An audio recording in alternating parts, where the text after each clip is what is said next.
अस्सलामुअलैकुम dear viewers, उम्मीद करती हूँ आप सब ठीक होंगे। अल्लाह के करम से मैं भी बिल्कुल ठीक हूँ। लेक्चर से पहले मेरे चैनल को सब्सक्राइब करना ना भूलें, बेल आइकन का बटन दबाएं, वीडियो को ज़्यादा से ज़्यादा शेयर एंड लाइक कीजिए। क्लास 10 चैप्टर 2 हम डिस्कस कर रहे हैं acid bases and salts. Dear viewers, हम पीछे भी जो मैंने पिछला आपको प्रीवियस लेक्चर दिया था वो मैंने साल्ट पे आपको दिया था। साल्ट को डिफ़ाइन करना था और उसके करेक्टरिस्टिक्स, लेकिन अब यहाँ पे हम साल्ट को आगे उसकी प्रिपरेशंस के हवाले से डिस्कस करेंगे। तो मैंने आपका हर क्वेश्चन से रिलेटेड हर टॉपिक से रिलेटेड क्वेश्चन बनाया है ताकि आपके लिए वीडियो को देखकर आसान हो जाए इसको प्रिपेयर करना, अंडरस्टैंड करना और पेपर्स के लिहाज से भी आप के लिए हेल्पफुल हो। ठीक है, तो यहाँ पे मैंने अब क्वेश्चन नंबर 2 बनाया, क्योंकि मैंने क्वेश्चन नंबर 1 जो है वो आपका प्रीवियस लेक्चर में बनाया था। क्वेश्चन नंबर 2 है explain with examples that how soluble salt are prepared, describe preparation of insoluble salt as well. आपने यहाँ पे सॉल्युबल साल्ट की प्रिपरेशन को एग्जांपल के साथ एक्सप्लेन करना है और इसके अलावा आपने इनसॉल्युबल साल्ट के हवाले से भी बताना है। ठीक है, ये आपका क्वेश्चन बनेगा। अब देखें आपके लिए ये क्वेश्चन कितना इजी हो जाएगा आपके लिए आंसर करना, क्योंकि आपका क्वेश्चन आपको पहले से आपके माइंड में होगा। ठीक है, अब हम यहाँ पे आंसर की तरफ आते हैं। प्रिपरेशन ऑफ सॉल्युबल साल्ट, आपने सॉल्युबल साल्ट और इनसॉल्युबल साल्ट की प्रिपरेशंस बतानी है। ठीक है, सबसे पहले प्रिपरेशन ऑफ सॉल्युबल साल्ट पे आ जाते हैं। साल्ट में बी वाटर सॉल्युबल और इनसॉल्युबल। अब कुछ साल्ट ऐसे भी होते हैं जो वाटर के अंदर सॉल्युबल होते हैं, मतलब पानी के अंदर डिजॉल्व हो जाते हैं, कुछ नहीं भी होते। So method use for preparation of salt are based on solubility in water. अब हम जो मेथड यहाँ पे यूज़ करते हैं इनकी प्रिपरेशंस के, वो किस पे बेस करता है? वाटर की सॉल्युबिलिटी पे। ठीक है, कि वो कितना वाटर के अंदर सॉल्युबल है। ठीक है, उसकी सॉल्युबिलिटी कितनी है। तो यहाँ पे हम general method for preparation of salt discuss करने वाले हैं। तो there are 5 general methods for the preparation of salt. यहाँ पे हम 5 मेथड्स को डिस्कस करेंगे।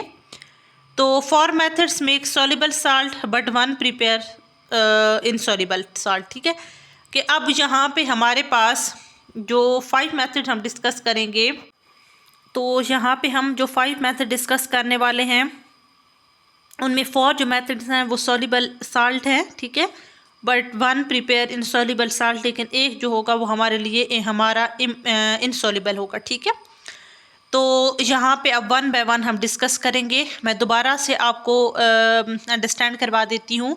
क्लास 10 चैप्टर 2 हम डिस्कस कर रहे हैं एसिड बेसिस एंड साल्ट, और साल्ट हमारा टॉपिक है।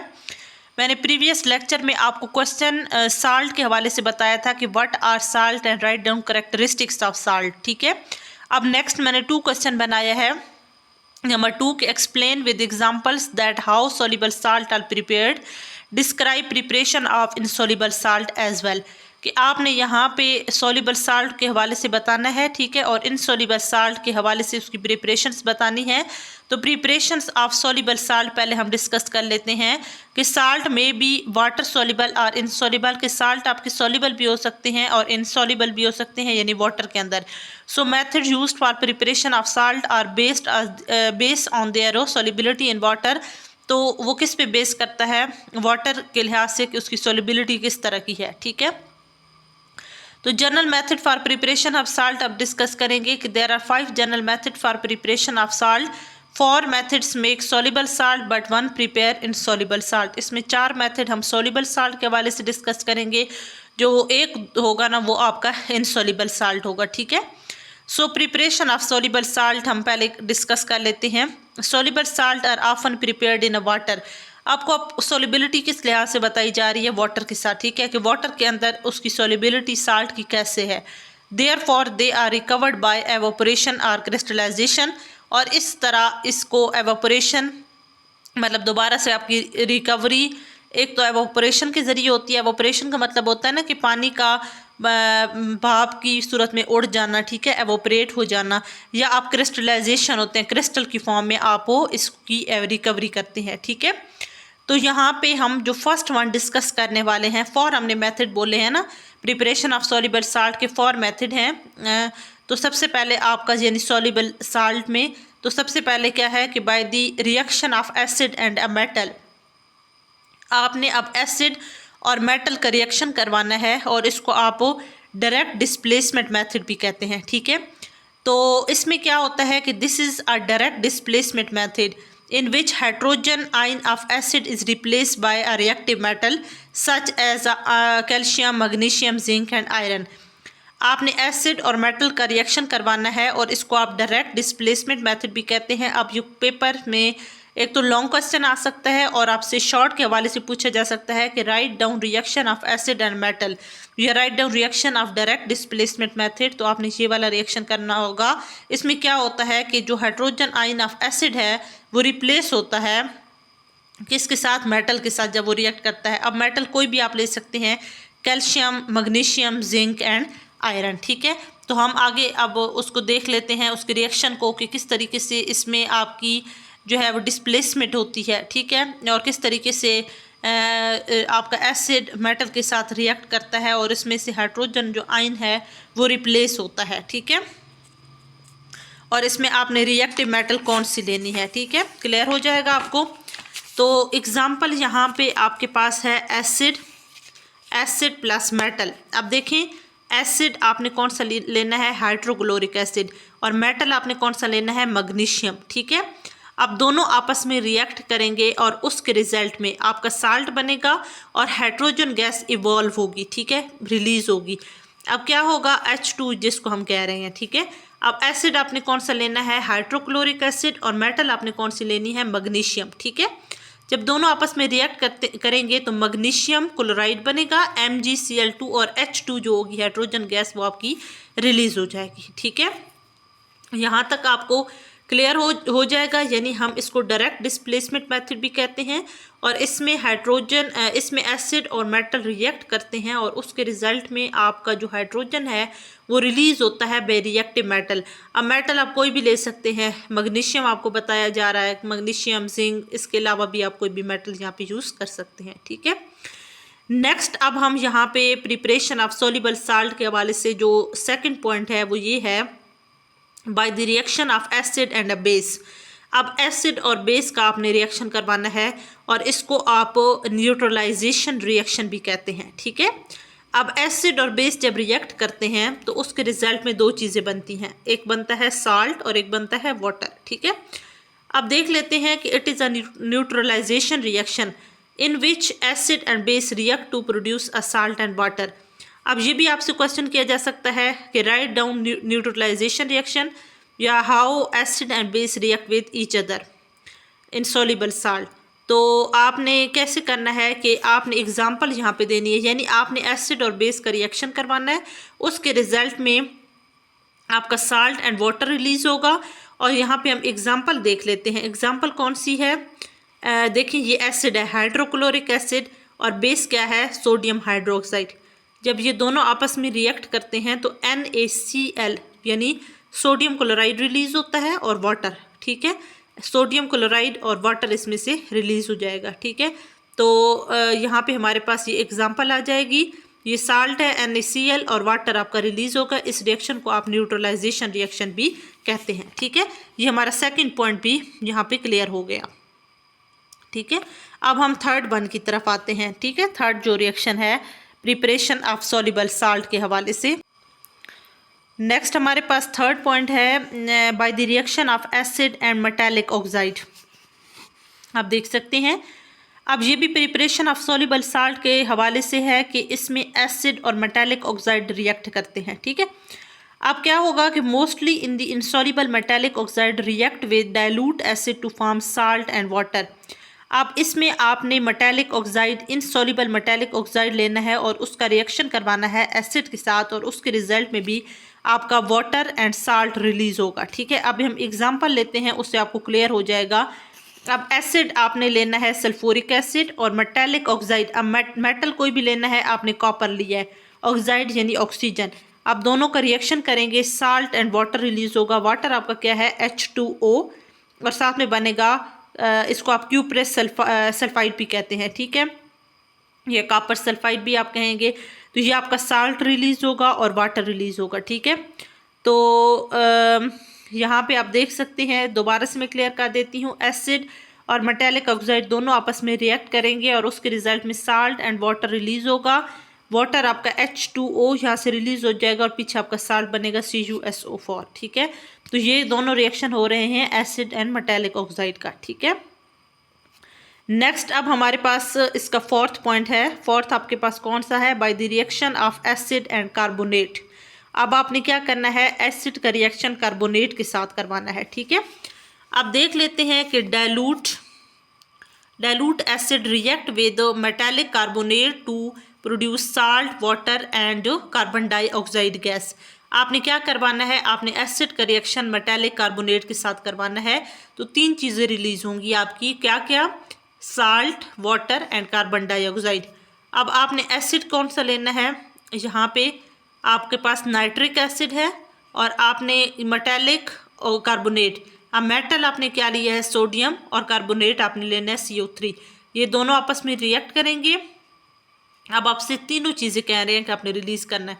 पहले मैं क्या करती हूँ? कार्बन डाइऑक्साइड रिलीज करती हूँ, तो सिंपल CO2 इसमें से रिलीज हो जाएगा, ठीक है। अब पीछे आपने वाटर बोला है, तो H2, यहाँ पे 2 H हैं, तो H2 और 1 यहाँ पे ऑक्सीजन बच गया था, तो ऑक्सीजन यहाँ से रिलीज हो जाएगा। पीछे आपके पास क्या बनेगा? सोडियम और नाइट्रेट, सोडियम नाइट्रेट यानी Na, ठीक है, और NO3। अब ये हमारा रिएक्शन बैलेंस्ड नहीं है, हम इसको बैलेंस भी कर लेते हैं ताकि आपको क्लियर हो जाए। अब देखें 2 सोडियम है और 2 कार्बोनेट हैं, तो ये रिएक्शन आपका बैलेंस हो जाएगा, ठीक है। अब मैं दोबारा देखती हूँ, एसिड और मेटालिक कार्बोनेट जो है वो Na2CO3 है, दोनों आपस में रिएक्ट करेंगे, कार्बन डाइऑक्साइड इसमें से रिलीज होगा, ये H2O, और साथ में आपके पास क्या बनेगा? सोडियम नाइट्रेट NaNO3, ठीक है। तो यहाँ तक हमारे पास 4 पॉइंट्स डिस्कस हो गए हैं। मैं दोबारा क्लियर कर देती हूँ ताकि आपके लिए ये हेल्पफुल हो, ठीक है। फिर हम अगला पॉइंट डिस्कस करेंगे। यहाँ पे हमारे पास क्या है? प्रिपरेशन ऑफ सॉल्युबल साल्ट है, ठीक है। अब साल्ट में बी वाटर सॉल्युबल और इनसॉल्युबल। अब साल्ट आपके कोई भी हो सकते हैं, वाटर सॉल्युबल भी हो सकते हैं और इनसॉल्युबल भी हो सकते हैं। There are 4 methods are used, ठीक है, विच आर सॉल्युबल साल्ट, ठीक है, and 1 method is insoluble salt. यहाँ पे है general method for preparation of salt. There are 5 general method for preparation of salt. 4 method make soluble salt and 1 prepare insoluble salt. 4 इसमें से soluble salt के हवाले से होंगे और 1 आपका क्या होगा? इनसॉल्युबल साल्ट होगा, ठीक है। तो प्रिपरेशन ऑफ सॉल्युबल साल्ट हम डिस्कस करते हैं। Soluble salt are often prepared in a water. आपको पता है कि सॉल्युबिलिटी वाटर के अंदर होगी ज़्यादा, और they are recovered by evaporation और क्रिस्टलाइजेशन। अब हमने फर्स्ट इसमें मेथड डिस्कस किया है by the reaction of acid and metal. आपने दोनों चीज़ों का रिएक्शन करवाना है एसिड और मेटल के साथ, उसके रिजल्ट में आपका साल्ट बनेगा डायरेक्ट। इसको डिस्प्लेसमेंट मेथड भी कहते हैं। This method is direct displacement method in which hydrogen ion of acid is replaced by reactive metal such as a calcium, magnesium, zinc and iron, ठीक है। अब आपने मेटल, रिएक्टिव मेटल कोई भी ले लेनी है, calcium, magnesium, zinc and iron, यानी आप कोई भी यहाँ पे यूज़ कर सकते हैं। अब इसमें मैंने एग्जांपल आपके लिए जो है वो क्लियर कर लेती हूँ। एसिड एंड मेटल जब आपस में रिएक्ट करते हैं, उसके रिजल्ट में salt and hydrogen gas release होती है। साल्ट देखें आपका मेटल मैग्नीशियम है और एसिड आपका हाइड्रोक्लोरिक एसिड है। साल्ट आपका मैग्नीशियम क्लोराइड बनेगा और H2 आपने पीछे बताया कि इसमें से हाइड्रोजन गैस रिलीज होती है। सेकेंड पॉइंट आपने किया है by the reaction of acid and a base. इसको आप कहते हैं neutralisation reaction. It is a neutralisation reaction इनमें acid and base to react to produce salt and water. अब देखें कि ये न्यूट्रलाइजेशन रिएक्शन है, इसमें एसिड और बेस दोनों रिएक्ट करते हैं, साल्ट एंड वाटर बनता है।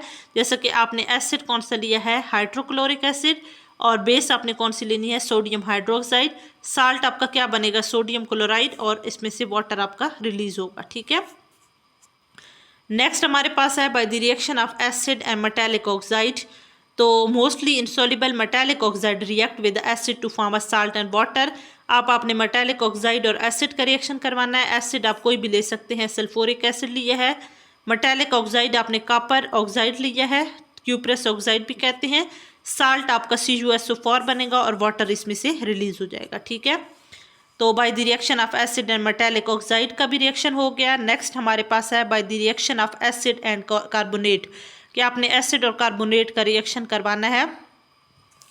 तो आप क्या कर सकते हैं, dilute acid react with metallic carbonate to produce salt and water and carbon dioxide. अब देखें, आपने एसिड नाइट्रिक एसिड लेना है और सोडियम कार्बोनेट आपने लेना है, ठीक है, मेटालिक कार्बोनेट। दोनों आपस में रिएक्ट करेंगे, इसमें से CO2 आपकी कार्बन डाइऑक्साइड गैस है वो रिलीज हो गई, वाटर इसमें से रिलीज कर दें और पीछे आपके पास क्या बचेगा, साल्ट, ठीक है। तो यहाँ तक आपकी प्रिपरेशन ऑफ सॉल्युबल साल्ट के हवाले से हो चुकी है। नेक्स्ट हम करेंगे प्रिपरेशन ऑफ इनसॉल्युबल साल्ट, ठीक है। तो इसमें हम डिस्कस कर लेते हैं preparation of insoluble salt. In this method usually solution of soluble salt are mix. अब इनसॉल्युबल साल्ट क्या होता है, इसमें मतलब हम कौन सा मेथड यूज़ करते हैं और कैसी प्रिपरेशन होती है। इसमें भी सॉल्युबल साल्ट को मिक्स किया जाता है during the reaction exchange of ionic radical metallic radical exchange with the asterisk radical.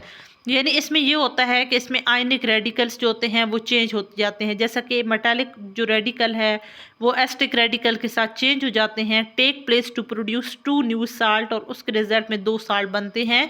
1 salt is insoluble and other is soluble, ठीक है। सो इनसॉल्युबल साल्ट प्रिसिपिटेट, जो इनसॉल्युबल साल्ट होता है वो आपका प्रिसिपिटेट की फॉर्म में आ जाता है, यानी सॉलिडिफाई फॉर्म में आ जाता है। तो हमारे पास यहाँ पे एग्जांपल दी हुई है, ये आप देख सकते हैं, सोडियम क्लोराइड और साथ में आपका सिल्वर नाइट्रेट है। तो उसके रिजल्ट में सिल्वर क्लोराइड बनेगा और सोडियम नाइट्रेट बनेगा।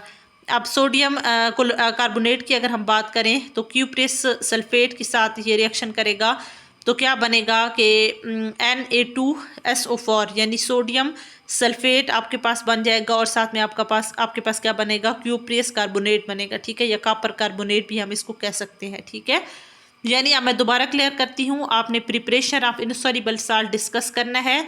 तो इस मेथड में ये होता है कि usually solution of soluble salt और मिक्स, इसमें सॉल्युबल साल्ट को मिक्स किया जाता है during the reaction exchange of ionic radicals, यानी इसमें आयनिक रेडिकल्स का एक्सचेंज होता है। जो मेटालिक रेडिकल्स होते हैं वो एस्टिक रेडिकल के साथ एक्सचेंज होते हैं।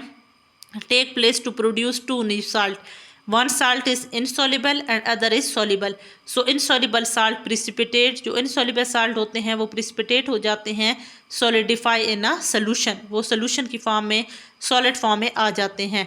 जैसा कि आपके पास क्या है, सिल्वर नाइट्रेट और सोडियम क्लोराइड है, तो सिल्वर क्लोराइड बनेगा और साथ में आपके पास सोडियम नाइट्रेट रिलीज होगा। अब अगर हम सेकंड रिएक्शन इसमें करें तो सोडियम कार्बोनेट जो है वो रिएक्ट करता है कॉपर सल्फेट के साथ, तो सोडियम सल्फेट और कॉपर कार्बोनेट यहाँ पे रिलीज होता है, ठीक है। तो ये प्रिपरेशन ऑफ इनसॉल्युबल साल्ट हमारे पास क्लियर हो गया है। तो आज हमने यहाँ पे 2 मेथड डिस्कस किए हैं, preparation of soluble salt and preparation of insoluble salt, और ये आपका क्वेश्चन बनाया है ताकि आपके लिए अंडरस्टैंड करना इजी हो जाए, ठीक है। Preparation of soluble salt, there are 5 methods are used for preparation of soluble salt. 4 methods are soluble salt, one method is insoluble salt. Preparation of soluble salt, these are also prepared in a water, mostly recover by evaporation and crystallization. First method is by the reaction of acid and metal, it is also called direct displacement method. Second, by the reaction of acid and base, it is called neutralization reaction, और इसमें मैंने example आपको clear कर दी है, ठीक है, by the reaction of acid and metallic oxide, और ये भी टॉपिक आपको एग्जांपल के साथ क्लियर हो गया। नेक्स्ट हमारे पास है by the reaction of acid and carbonate, और ये भी आपको एग्जांपल के साथ यहाँ पे क्लियर हो गया। By preparation of insoluble salt, और ये भी मेथड आपको एग्जांपल के साथ क्लियर हो गया, ठीक है। तो यहाँ तक हमने 2 मेथड डिस्कस कर ली हैं। उम्मीद करती हूँ कि आपको ये टॉपिक क्लियर हो गया होगा। इसी तरह नेक्स्ट भी मेरी वीडियोस को ज़्यादा से ज़्यादा लाइक एंड शेयर कीजिए ताकि मैं आपके लिए इंटरेस्टिंग वीडियोस लेकर आऊँ जो आपके लिए बहुत ज़्यादा हेल्पफुल हो, ठीक है। सो आज के लिए अल्लाह हाफिज़।